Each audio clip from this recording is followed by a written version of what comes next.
नमस्कार, मी संजीव साठे पाटील।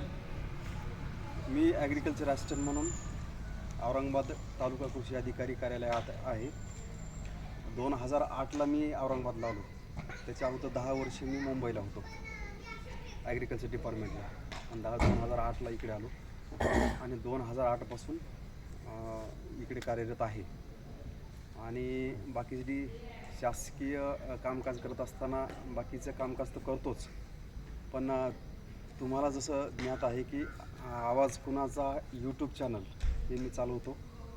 बाकीच्या social activity बऱ्याच आहेत, मी ते आता या ठिकाणी सांगणार नाही, त्या पण मी करतो। कारण अशोकरावने जसं सांगितलं की माणसाने पहिलं प्रेम बायकोवर नाही, कोणी मुलीवर नाही, स्वतःवर केलं पाहिजे, तरच तो माणूस पुढे जातो। ते वाक्य नोट करून ठेवा। मी मला वाटते, मला तारीख लक्षात नाही, पण एक महिन्यापूर्वी मी एक व्हिडिओ टाकलेला आहे। दिव्य मराठीला दैनिक आला होता, लेख आला होता। त्या लेखाचं रूपांतर मी व्हिडिओमध्ये केलं, म्हणजे ऑडिओ व्हिडिओ आहे तो। तर तो व्हिडिओ असं सांगतो पठाण साहेब की तुम्हाला तुमची पत्नी, मुलगा असेल, मुलगी असेल, भाऊ असेल, आईवडील असतील, हे तर प्रिय आहेतच, पण त्यापेक्षा पहिलं प्राधान्य तुम्ही स्वतःला दिलं पाहिजे। सर सलामत तो पगडी 50। जर तुम्हीच व्यवस्थित नसाल तर तुम्ही बाकीच्यांची काळजी काय घेणार? तुम्ही स्वतःवर प्रेम करा, स्वतःची काळजी घ्या, तरच तुम्ही जे काही तुम्ही तुमचे प्रियजन म्हणता त्यांची काळजी घेणार। म्हणून आपण आपलं आरोग्य सांभाळलं पाहिजे, आपली सगळी मानसिकता सांभाळली पाहिजे। आणि मी तर असं म्हणतो की शासनाच्या मार्फत तुम्ही ह्या प्रशिक्षणाच्या दरम्यान 5 दिवस आलेला आहात, खरं तर शासनाचे उपकार माना। कारण आम्ही एवढ्या समस्यामध्ये आहोत, समस्या सगळ्यांनाच आहेत, माझ्या वेगळ्यात, तुमच्या वेगळ्यात, पण समस्या आहेत। हजारो शेतकरी आत्महत्या करतायत आज, हे कुठेतरी थांबलं पाहिजे। हे थांबण्याचं कारण एकच की आपण स्वतःवर प्रेम केलं पाहिजे, स्वतःची काळजी घेतली पाहिजे, तरच तुम्ही इतराची काळजी घेऊ शकाल। आणि अशा काही प्रशिक्षण असतील, शासनाचे असतील किंवा कुठल्याही सामाजिक संस्थेचे असतील किंवा कशाची असतील, त्याच्यात सामील झालं पाहिजे, आणि सामील मोकळ्या मनाने झालं पाहिजे, आणि त्या ठिकाणी व्यक्त झालं पाहिजे। व्यक्त होणं म्हणजे काय? आपल्या मनातल्या भावना मोकळ्या केल्या पाहिजे, हे लक्षात घ्या। आपण जुन्या माणसातसुद्धा ऐकत असतो, बऱ्याच वर्षापासून ऐकत आलोच किंवा लहानपणापासून ऐकत आलो असतो, ते आपण बोलल्यानंतर मन मोकळं होतं, हलकं होतं। ऐकलं की नाही तुम्ही?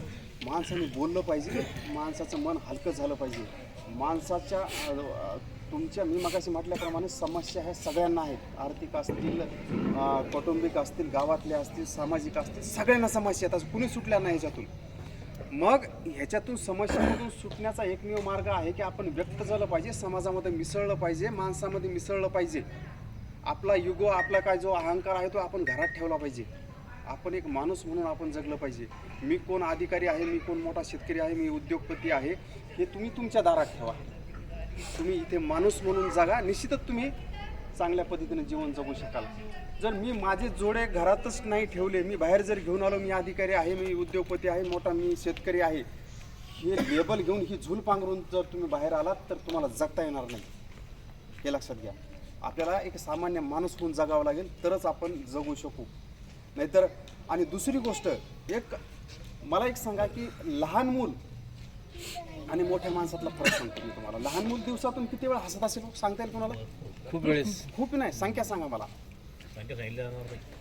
ग्लोबल डाटाबेस हॅपीनेस ही एक NGO संस्था आहे, त्या संस्थेने एक सर्वे केला आहे। एक लहान मूल, पठाण साहेब, किती वेळा हसत असेल दिवसातून?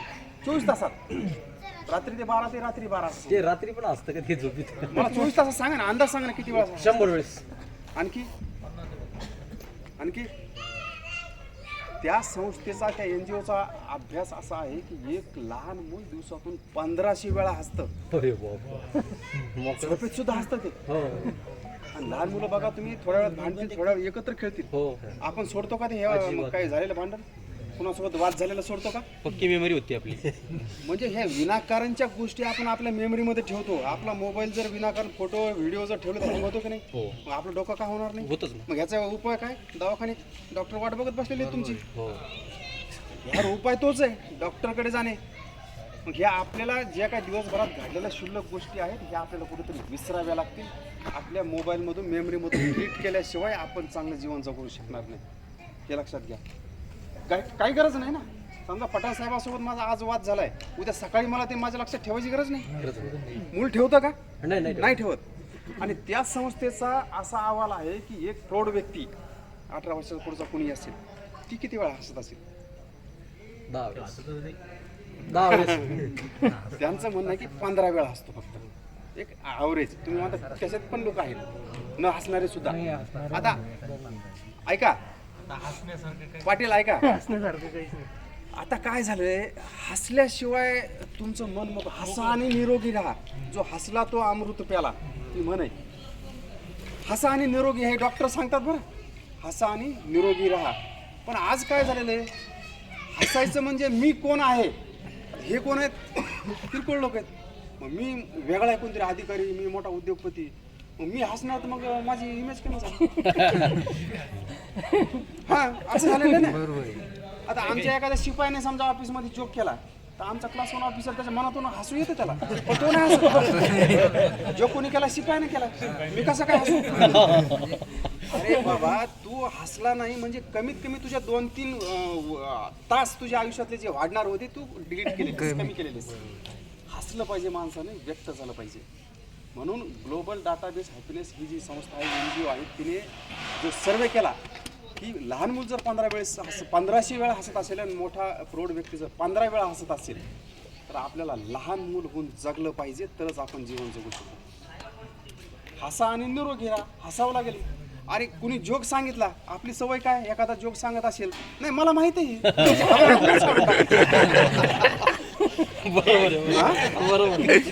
बरोबर आहे, त्याला सांगू द्या ना. आपण असं दाखवा की मी पहिल्यांदाच ऐकतोय, असं उत्सुकता दाखवली पाहिजे, त्याला उत्साह येईल. आपली सवय काय, हवा करून टाकायची. म्हणजे आपण सगळे आहोत, म्हणजे कुणाचं काही चांगलं व्हायचं किंवा भलं व्हायचं हा विषयच नाही.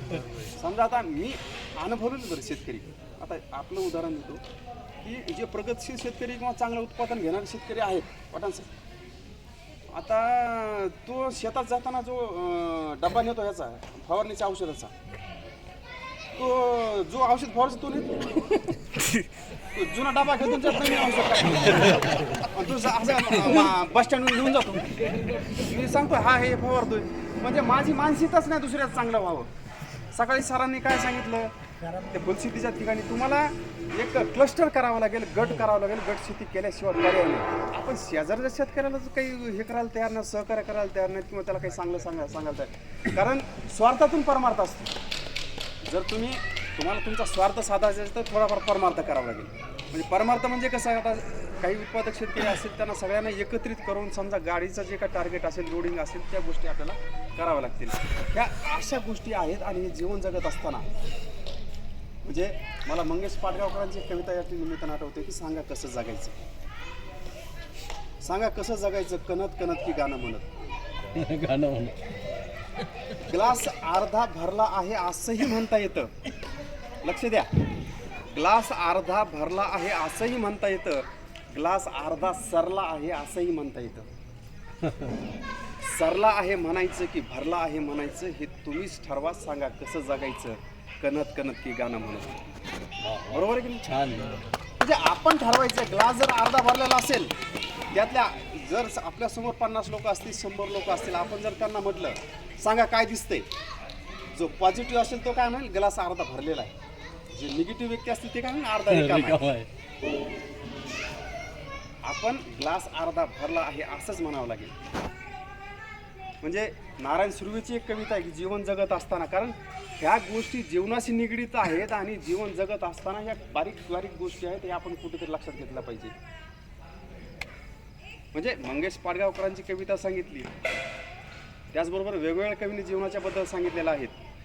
आलोच आहे या उघड्या नागड्या जगात, नारायण सुर्वे प्रसिद्ध कवी आहेत. आलोच आहे या उघड्या नागड्या जगात, जगलंच पाहिजे, कधी 2 घेत तर कधी 2 देत.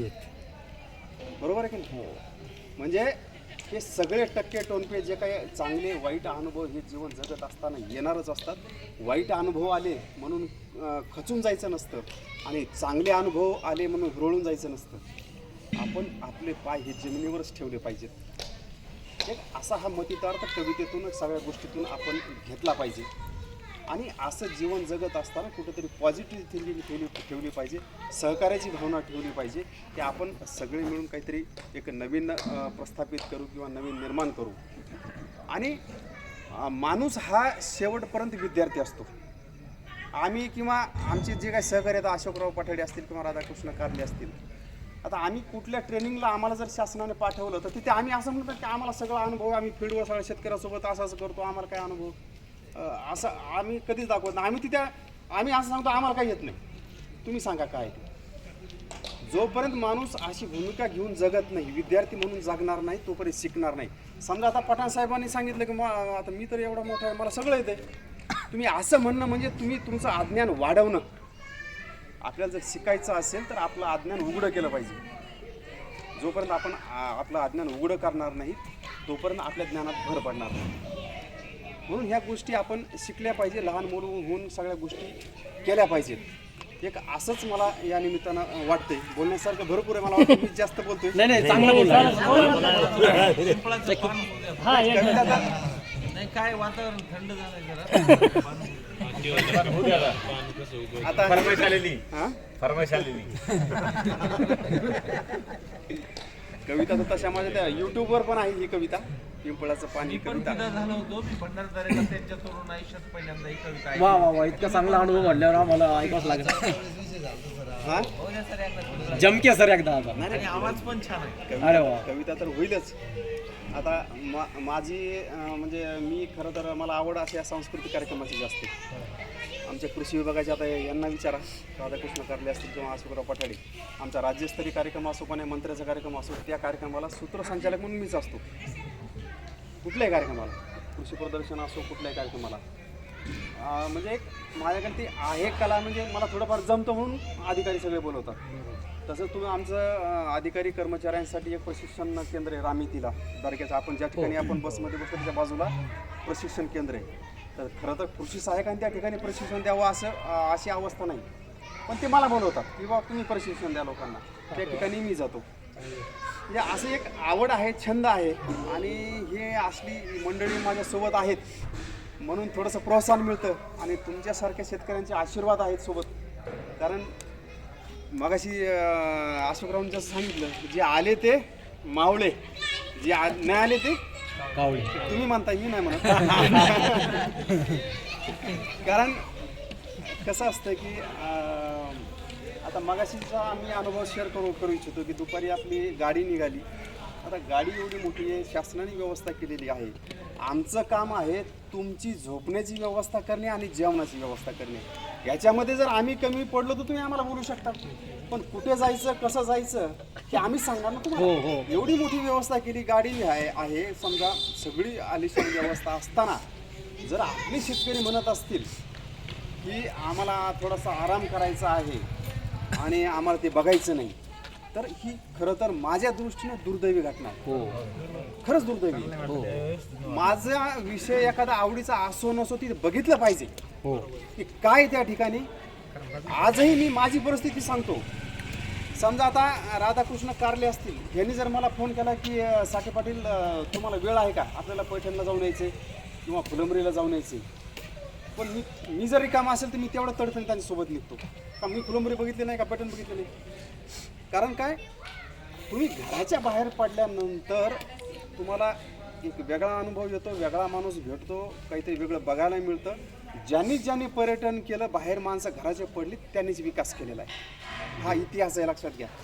जो घरात बसला देर हरी पलंगावर असं आहे झालेलं आहे का कुठे. तुम्ही घराच्या बाहेर पडलात तरच तोच माणूस, त्याच माणसाने प्रगती केलेली आहे. आणि त्याच माणसाला कळतं की जगामध्ये, समाजामध्ये, कुटुंबामध्ये कसं वावरायचं. कारण त्याला बाहेर पडल्यानंतर अनुभव येतो. आपण आपला मुलाला, आता मी माझ्या पत्नीला नेहमी सांगत असतो, समजा एखाद्या मुलाने शाळेतली गोष्ट असेल किंवा खाण्याचा हट्ट केला असेल, आपण देऊ शकत नाही का. पण मी पत्नीला सांगितलं की त्याला थोडासा त्रास होऊ द्यायचा किंवा त्याला मागणी करू द्यायची किंवा आपल्या भाषेत तडपू द्यायचं थोडंसं. कारण मागितल्या गोष्ट कोणतीच देऊ नका आपल्या मुलांना. त्याला थोडासा नकार पोचवायची सवय होऊ द्या. ही प्रत्येकाला नकार पोचवायची सवय झाली पाहिजे. जो माणूस घर सोडतो आणि बाहेर पर्यटनाला पडतो त्याला सगळ्या नकार पाचवायची सवय झालेली असते. म्हणजे माणसाने घर सोडल्यानंतर सगळे अनुभव येतात आणि तो माणूस परिपक्व होतो आणि जीवनामध्ये यशस्वी होतो आणि त्याला खरं कळतं की जीवनाची लढाई कशी खेळायची आणि कसं जीवन जगायचं. ठीक आहे, मला वाटतं हे जास्त होते थोडं. अरे पिंपळाच्या पानासोबत लाव. तर कसं आहे की मी काही गायक नाही आणि मी कवी सुद्धा नाही. मी प्रत्येक स्टेजवर हे सांगत असतो की मी गायक नाही, कवी नाही, पण जे मला आवडतं, मला भावतं ते मी शेअर करतो. म्हणजे प्रसिद्ध कवी फमू शिंदे यांना सगळे मला तर वाटतं ओळखायलाच पाहिजे. कुठले कवी ते? औरंगाबादचे बाकीच्यांना माहिती नाही वाटतं. नाही फमू शिंदे, कवी फमू शिंदे ओळखता? नाही देवगिरी कॉलेज आपल्या औरंगाबादचे आहेत आणि आपण त्यांना इथे तुम्ही जे बोललात की आम्ही ओळखत नाही, कदाचित ह्याच्यानंतर बाहेर म्हणू नका की आम्ही त्यांना ओळखत नाही. हा आपलाच अपमान आहे. प्रसिद्ध कवी महाराष्ट्रातले जे काही औरंगाबादचे आहेत फमू शिंदे यांची कविता आहे, आई खरंच काय असते. आई खरंच काय असते, दुधावरची साय असते, वासराची गाय असते, लंगड्याचा पाय असते, आई असते जन्माची शिदोरी, सरते नाही आणि उरते नाही. हे वाक्य कोणाचं? प्रसिद्ध कवी फमू शिंदे यांचं. तसंच अनामिक एक कवी अनामिक कवीनं लिहिलेलं आहे, आकाशाचा केला कागद आणि समुद्राची केली शाई, तरी आईवरचं प्रेम किती हे लिहिता येणार नाही. अशी वेगवेगळ्या कवींनी आईच्या बद्दलची महती ही गायलेली आहे. हे सगळ्याच सांगण्याचं सार एवढंच आहे की जी काय आपल्याला समाजसेवा करायची आहे किंवा ज्या काही भल्याच्या गोष्टी करायच्या आहेत ते आपल्या घरापासून केल्या पाहिजे. आपण बाहेर समाजसेवा करण्याचं आव्हानात असो किंवा देखावा करत असो ना, आपल्या घरी जर अंधार असेल तर त्या समाजसेवेला अर्थ नाही. बरोबर आहे की नाही? म्हणून आपण माझा जोर मागापासून हाच आहे की आपण स्वतःपासून सुरुवात करा, स्वतःवर प्रेम करा. ज्या गोष्टी करायच्या त्या घरापासून करा. भले तुम्हाला घराच्या बाहेर पडून समाजसेवा करायची गरज नाही. तुम्ही तुमचं घर जरी सुधारणा केली आणि दुसऱ्याबद्दल चांगली भावना ठेवली तर मला वाटत नाही की विकास व्हायला वेळ लागेल. बरोबर आहे. बरोबर आहे. कारण तुम्ही दुसऱ्याबद्दल वाईट भावना ठेवलीच नाही किंवा दुसऱ्याबद्दल काही चिंतीलच नाही वाईट.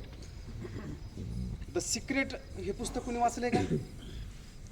मराठीमध्ये आवडते. हे मूळ इंग्लिशमधलं पुस्तक आहे. द सिक्रेट पुस्तक आहे पठाण साहेब. त्याच्यामध्ये रॉन्डा बर्न या लेखिका आहेत, त्यांनी लिहिलेलं पुस्तक आहे. त्यांनी त्या पुस्तकामध्ये असं म्हटलेलं आहे, म्हणजे लॉ ऑफ अट्रॅक्शन, म्हणजे तुम्ही आपल्या इकडे म्हण आहे की जो पेराल तेच उगवेल, जे पेराल तेच उगवेल. त्याच वाक्याला अनुसरून अशोकराव तुम्ही वाचलं असेल, रॉन्डा बर्ननी त्यामध्ये एक लॉ ऑफ अट्रॅक्शनचा सिद्धांत मांडलेला आहे की तुम्ही जी भावना दुसऱ्याबद्दल व्यक्त कराल. आता मी जर म्हटलं पठाण साहेबाबद्दल जर वाईट भावना व्यक्त केली की पठाण साहेबाचं असं वाईट झालं पाहिजे, त्या लेखिकाने असं म्हटलेले रॉन्डा बर्ननी, मी जर पठाण साहेबाबद्दल वाईट बोलत असेल तर लॉ ऑफ अट्रॅक्शनचा नियम असं सांगतो तेच रिफ्लेक्ट होऊन मला येणार. मी जर पठाण साहेबांना म्हटलं की पठाण साहेब खूप चांगले आहेत, तेच माझ्याकडे येणार. म्हणजे त्या नियमाला तुम्ही चांगलं बोलताय का वाईट बोलताय हे कळत नाही. तुम्ही जे पेराल तेच तुम्हाला मिळणार. म्हणून भावना कधीही मनात चांगली ठेवली पाहिजे. जे पेराल तेच आपण उगवणार आहे हे लक्षात ठेवा आणि त्याच अनुषंगाने आपण समाजात वावरलं पाहिजे. पुन्हा मला वाटतं तिकडेच आलो मी पुन्हा. बरोबर आहे. तर अशोकराव मला वाटतं आणखी बरेच जणांची नाही,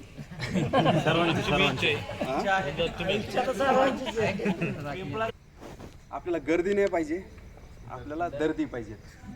गर्दीवर आहे, दर्दी खाली बसलेली, थंडीमध्ये बसलेली. बरोबर आहे संजयराव? हां, जर हरकत नाही. जे असतील त्यांच्या सह, जे आले नाही त्यांच्या शिवाय, जे आडवे आले तुडून मी म्हणा ते, मी नाही म्हणत, त्यांना बाजूला सारून आपल्याला पुढे जायचे. बरोबर. तुफानातील दिवे आम्ही हो, तुफानातील दिवे. लोककवी वामनदादा कर्डक यांचं हे गीत आहे. आपण जरी संख्येने या ठिकाणी थोडे असलो तरी तुफान, एखादं तुफान जंगलामध्ये जर सोसाट्याचा वारा आणि तुफान सुटलंय आणि त्या ठिकाणी जर एखादी पंथी असेल, दिवा असेल, तो जर तग धरून राहत असेल तर त्याची किती हिंमत म्हणावं लागेल. ते तुम्ही सगळे आज दिवे आहात. बाकीच्या मशालीवर आहेत, त्या दिवसाच पेटतात. त्या मशाली दिवसाचा काय उपयोग होता का उजेडाचा? त्या दिवा जरी असा अंधारात ठेवलेला त्याचा उपयोग आहे ना. पण त्या मशालीचा उपयोग नाही. मशाली त्या अशाच पेटत राहणार आहेत, नको त्या ठिकाणी. तुफानातील दिवे आम्ही हो, तुफानातील दिवे.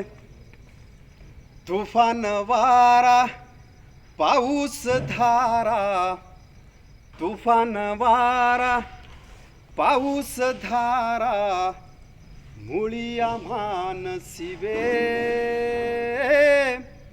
तुफानातील दिवे आम्ही हो, तुफानातील दिवे, तुफानातील दिवे आम्ही हो. हल्ल्यावरती होती हल्ले. चांगलं काम करताना भरपूर हल्ले होतात. आलं लक्षात घ्या. कुठलंही काम करा, चांगलं काम करायला निघाले तुम्ही, तुमच्यावर हल्ले सगळ्या प्रकारचे होणार. शेवटी तुम्ही सगळ्या हल्ल्याला शेवटचा टप्पा कोणता असतो? तुम्ही सगळे हल्ले परतवून जर लावले तर तुम्हाला संपवण्याचा हल्ला शेवटी होतो. आणि त्यातून तुम्ही टिकले तर मग तुम्ही सम्राट, जसं अशोकरावांनी सांगितलं तसं. हल्ल्यावरती होती हल्ले, अभंग आमुचे बाले किल्ले. बाले किल्ला म्हणजे कशाला म्हणतात? किल्ल्याच्या आतमध्ये असतो. बाले किल्ला म्हणजे काय? गड. स्वतःचा जे संरक्षण वाटतं सगळं. आणखी काय सांगता येईल? बाले किल्ला म्हणजे काय? किल्ल्याच्या आतमध्ये एक बाले किल्ला किल्ल्यामध्ये किल्ला असतो. तिथपर्यंत माहिती आहे. शत्रू जर आला तर बाहेरच्या किल्ल्याला फारच बलाढ्य शत्रू आला तर बाहेरच्या किल्ल्याची पडझड करू शकेल, पण तो आतल्या किल्ल्यावर हल्ला नाही करू शकत. जे काय राजा किंवा जे सरदार मुख्य लोक असतात त्या बाले किल्ल्यात असतात. हल्ल्यावरती होती हल्ले, अभंग आमुचे बाले किल्ले. असाच ताठर माथा मुचा, असाच ताठर माथा मुचा, कधी न खाली झुके. तुफानातील दिवे आम्ही हो, तुफानातील दिवे, तुफानातील दिवे आम्ही हो. पूर्ण म्हणायची का? म्हणजे प्रेम कविताच म्हणता येईल तिला. म्हणजे माझ्या बाबतीत तसं काय झालेलं नाही. मी सुरुवातीला सांगितलं की ती कविता आहे आणि मी गायक सुद्धा नाही आणि कवी सुद्धा नाही. जे काही आपण व्हॉट्सअपला किंवा फेसबुकला काही शेअर करतो, जे तुम्हाला चांगलं वाटलं ते शेअर करतो ना, लाईक शेअर. पण त्या निमित्तानं मला एकच सांगायचं आहे की शेअर करत असताना ते वाचा आणि समजून घ्या, नंतरच शेअर करा. आता मागचीच गोष्ट आहे. आता 26 जानेवारी जवळ आला आहे, पण मागच्या वर्षाची 2021ची गोष्ट आहे. आमच्या मित्रांनी मला एक पोस्ट पाठवली. 15 ऑगस्ट होऊन गेला होता आणि पोस्ट पाठवली. सकाळी बघितली मी, लागलीच फोन केला मी त्यांना. मी फोन केला त्यांना, म्हटलं काय पाठवलं आहे? ते म्हणजे कळत नाही का तुम्हाला? म्हणजे मलाच लेक्चर सकाळी. मी म्हटलं ठीक आहे, काय पाठवलं म्हणजे मला त्याबद्दलच बोलायचं आहे. म्हटलं नाही म्हणजे तुम्हाला कळत नाही का म्हणजे आज कोणता दिवस आहे, राष्ट्रीय सण आहे आणि तुम्ही मला विचारताय म्हणजे तुम्हीच म्हणजे कुठल्या जगात आहेत म्हणे. मी म्हटलं ठीक आहे बाबा, तुम्ही नीट वाचा ना. म्हटलं ते काय बघा ना. ती पोस्ट होती 26 जानेवारीची. झेंडा फिंडा बघितलं, आपलं खाली दिलं पाठवून. म्हणजे 15 ऑगस्ट सण, 15 ऑगस्ट आणि पोस्ट पाठवली 26 जानेवारी. म्हणजे कृपया असं करू नका, कारण समाजामध्ये जे काही तेढ निर्माण झालंय, कोणीतरी फेक मेसेज तयार करणार, पोस्ट तयार करणार, फोटो तयार करणार आणि आपल्यामध्ये भांडणं लावून देणार. कारण आपल्या सगळ्यांना सोबत राहायचंय. आपण आपसात भांडून आपल्याला जमणार नाही. बरोबर. भांडण लावणारा हा वर कुठेतरी असतो, त्याला काही इजा पोहोचत नाही. म्हणून सगळ्या त्या निमित्ताने की ज्या पोस्ट असतील त्या व्यवस्थित वाचा आणि नंतर शेअर करा, किंवा वाचा आणि तिथे डिलीट करून टाका. काय आपल्याला काय मिळणार आहे त्याच्यातून? ठीक आहे. थोडंसं विषयांतर पुन्हा झालं कारण कसं आहे बऱ्याच दिवसानंतर योग आला एवढा बोलण्याचा, त्यामुळे काय बोलून काय नाही असं विषय भरपूर आहेत, तर हरकत नाही. नाही आमची तयारी किती बोला ऐकण्याची तयारी आहे. हां नाही असं खरंच वाटू राहिलं बरंच व्हायला कॅपॅसिटी सहन करायची.